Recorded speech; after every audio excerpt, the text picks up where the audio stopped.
L'école du jeu vous est présentée en partenariat avec la boutique en ligne universludo.ca.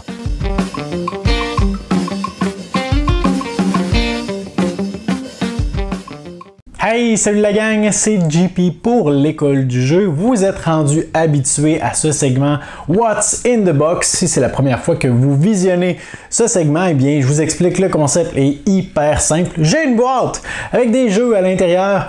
On regarde ce qu'il y a dans la boîte, je vous fais une petite présentation sommaire de chacun des jeux et qui sait, peut-être que certains titres parmi ceux-ci se retrouveront sur vos écrans, sur la chaîne dans les prochains jours. Je suis toujours également à l'affût des commentaires que vous placez sous la vidéo s'il y a un jeu qui vous intéresse davantage. J'essaie toujours de le mettre dans ma petite file d'attente de jeux à vous présenter au cours des prochaines semaines ou des prochains mois. Alors je commence avant de regarder ce qu'il y a dans cette boîte par vous présenter un jeu que j'ai reçu le lendemain de mon dernier What's in the Box. Alors, j'ai pas pu vous le présenter la dernière fois, mais ça fait déjà pratiquement 3 semaines que j'ai cette petite boîte. Il s'agit de Mini Diversity, un jeu de Sphere Games par une équipe québécoise. Et Mini Diversity, en fait, j'ai publié sur la chaîne il y a de cela plusieurs mois quand même, la version grand format, là. Diversity, qui a eu une campagne sur Kickstarter. Et ici, Maxime Tardy et l'équipe de Sphere Games a décidé de se lancer dans une version très raccourci et encore plus familial que l'était le jeu de base. Alors ici, on aura un jeu pour 1 à 7 joueurs à partir de 8 ans, d'une durée environ 15 à 20 minutes. Alors vraiment un petit jeu de poche, un petit jeu passe-partout qui se traîne. Pour l'avoir essayé à 2 reprises jusqu'à maintenant, je peux vous dire que c'est très bien pensé. On a une espèce de mécanisme à la Hanabi, un peu avec des cartes, parce que c'est un jeu coopératif. J'ai des cartes devant moi, mais je ne sais pas quelles sont ces cartes. Tous les autres joueurs le savent et on va devoir essayer de communiquer entre nous pour essayer de sauver les espèces sous-marines qui sont en danger à cause des pétrolières et tout le tralala. Alors vraiment un petit jeu que j'aimais bien et d'ailleurs c'est l'équipe de Sphere Games qui me l'a envoyé. Alors merci beaucoup les gars. On s'attaque maintenant au contenu de cette grosse boîte. Je dois vous aviser que ce mois-ci, pour le mois d'octobre, ma dernière réception, c'est des petites boîtes. Alors, on verra pas là, de grands titres à la Brass ou à la Teotihuacan. Toujours la difficulté à prononcer ce mot-là. Ou bref, les gros titres hot du moment. Ce sont des jeux qui sont disponibles depuis un certain moment, mais qui m'attirait pour différentes raisons. Alors, on commence tout de suite par vous informer que tout ce qui m'a été envoyé dans cette boîte me vient de Univers Ludo, notre boutique commanditaire. Alors, c'est la preuve que tout simplement, les jeux que je vais vous présenter sont disponibles chez eux si ça vous intéresse. Alors, on commence par Mémoire. J'ai la misère à rouler mes R. Mémoire est un petit jeu que Vincent vous a présenté sur la chaîne. Allez voir sa vidéo si ce n'est pas déjà fait. Un jeu qui, selon moi, gagne à être connu davantage. Il y en a qui vont dire, oui, mais c'est un jeu d'enfant. Oui, mais il y a quelque chose quand même dans ce jeu qui est qui m'attirait davantage qu'un simple jeu d'enfant. En fait, je l'ai commandé pour 2 raisons. La première, c'est que, vous le savez si vous écoutez mes Quoi de neuf mensuels, j'ai commencé un club de jeux de société à l'école et je me disais, waouh, ça pourrait bien pogner avec un petit groupe de 4 élèves ce style de jeu-là. Et la deuxième, ben, c'est que Vincent a beaucoup apprécié le jeu. Ça me rend toujours curieux quand d'autres membres de l'équipe me disent « Hey, ce titre-là, j'ai trouvé que c'était bon, j'ai trouvé ça original. » Ça pique en moi une petite curiosité et ça peut justifier le fait que j'en fasse l'acquisition. Alors, j'ai bien hâte de voir ce que Mémoire a dans le ventre. On a tous déjà joué au jeu où est-ce qu'on doit tourner des tuiles puis essayer de trouver 2 tuiles pareilles. On reprend un peu le même principe. Sur les tuiles, on a des animaux qui sont dans différents lieux. Alors là, je suis peut-être un peu éloigné de la caméra pour vous montrer ça, mais on a différents animaux, le morse, la tortue, je me souviens pas de tout, le crabe. Et ils sont également dans différents lieux. Alors, l'espèce de arrière-plan qu'on voit juste ici, par exemple, dans ce cas-ci, les deux sont à la mer. Et on va avoir une espèce de plateau qui va être composé de ces différentes tuiles. À notre tour, on va pouvoir en dévoiler une.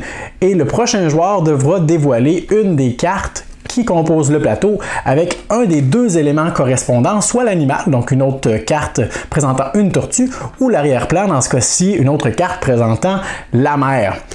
Il y a dans ce cas-ci, je crois, 5 animaux différents et 5 arrière-plans différents. Donc chaque carte est unique. On a 25 cartes. Et ce qui est intéressant selon moi, parce que là ça reste assez facile, c'est qu'il est possible de jouer avec la variante avancée où chacun des animaux va avoir un pouvoir lorsqu'on va le dévoiler. Comme par exemple, je crois, alors peut-être que je m'avance un peu trop, mais on peut jouer une seconde fois, on peut... on peut regarder une autre tuile, on peut échanger les tuiles de place, on peut interdire à un autre joueur de récupérer une tuile bien précise lors du prochain tour, et le but en fait va être de récupérer des trésors comme ceci, j'essaie de vous montrer, des trésors comme cela pour gagner la partie. Alors vraiment un petit jeu qui a l'air bien intéressant, surtout avec la variante avancée. Vous irez voir la vidéo de Vincent pour avoir les règles plus en détail, disons-le ainsi. Par la suite, un autre jeu qui s'adresse peut-être à des enfants, mais c'est pas grave. Moi, c'est quelque chose qui me manquait dans ma collection et j'ai 2 enfants qui vont grandir et qui ont une grande curiosité envers tous les livrets de règles que papa lit pratiquement à chaque jour. Et je voulais des jeux pour jouer avec mes enfants, les initier tôt. Il s'agit de Fairy Tail. Alors, Fairy Tail est un jeu que Sylvain a présenté sur la chaîne il y a déjà peut-être 3 ou 4 mois. Vous irez voir sa vidéo pour avoir les règles en détail. Un jeu pour 2 à 4 joueurs d'une durée approximative de 30 minutes. Et enfin, on va avoir des cartes qui vont nous présenter des objectifs. Et dans ce jeu, on va créer un plateau de jeu avec des espèces de petites tuiles hexagones. Et on va pouvoir déplacer. Là, j'ai tellement déplacé ma boîte que le matériel a un peu, en fait, toute sortie du petit insert qui est là. Alors, on a nos tuiles hexagonales comme ça ici, composées de 3 hexagones, qu'on va créer en fait le plateau de jeu et on va pouvoir déplacer l'un des 3 personnages suivants, des petites figurines qui sont vraiment très belles et de qualité incroyable. Alors, on a le chevalier, le dragon et la princesse. Ces 3 personnages vont avoir des règles un peu asymétriques quant à leur déplacement et on aura des cartes pour nous diriger un peu dans nos objectifs, comme par exemple faire aboutir le chevalier sur la même tuile que le dragon, mais en s'assurant que la princesse ne puisse pas les voir sur la carte. Alors, ça amène les jeunes à prévoir, à essayer de réagir aux coups qui sont faits entre-temps. J'ai bien hâte d'essayer ça. On commence à entrer dans les jeux qui s'adressent un peu plus à moi, disons. Alors, le premier est un jeu que, wow, ça fait assez longtemps, là, depuis que le jeu est sorti et disponible, que je repousse toujours mon acquisition parce que c'est un jeu solo seulement.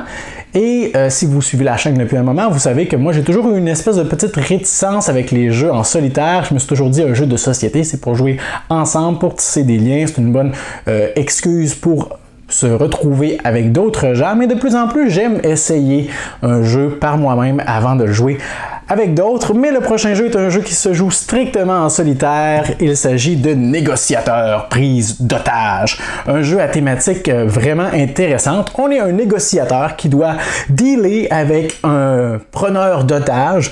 Dans cette boîte, il y a 3 scénarios différents, donc 3 preneurs d'otages avec des conditions de départ différentes, avec des revendications uniques également.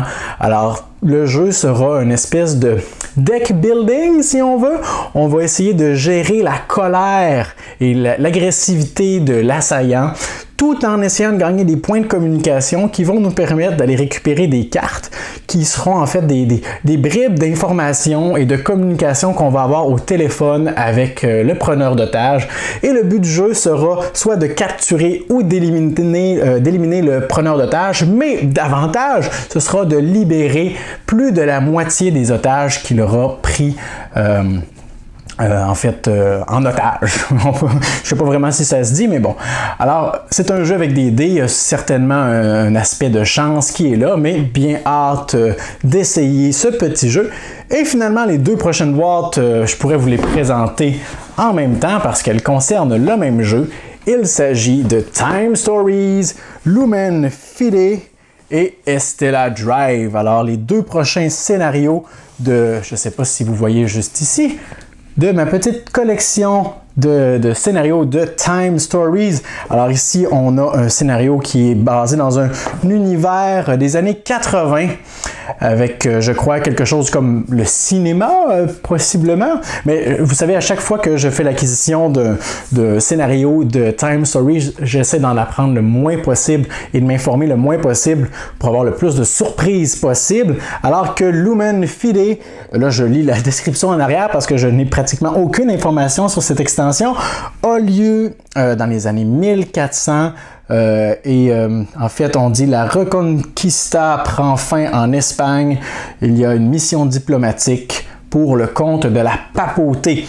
Alors vraiment deux univers clairement différents, c'est ce que j'aime avec Time Stories. Chacun des scénarios est dans un univers renversant à chaque fois. Pour l'instant, nous avons essayé 3 de ces scénarios, celui de base, Marcy Case et la prophétie des dragons. Le prochain sera le scénario Sous le masque, puis Expédition Endurance. Je crois que dans l'aspect chronologique, le prochain serait Estella Drive et finalement Lumen Fide. Je suis pratiquement convaincu que les derniers scénarios qui ont été rendus disponibles sont Frères de la Côte et le scénario Madame aussi qu'il me manque seront parmi mes prochaines acquisitions. Alors voilà un peu les jeux que je voulais vous présenter aujourd'hui, mes dernières réceptions. N'hésitez pas encore une fois à m'envoyer des commentaires, à savoir, y a-t-il une boîte en particulier qui vous intéresse davantage? On a déjà présenté, ces 3 jeux ici, j'ai oublié de le mentionner plus tôt. Joe a fait une excellente présentation également de Mini Diversity. Moi, j'ai couvert le jeu complet Diversity, mais Joe a présenté Mini Diversity. J'ai également fait une vidéo sur le principe global de Time Stories, si vous ne connaissez pas ce principe.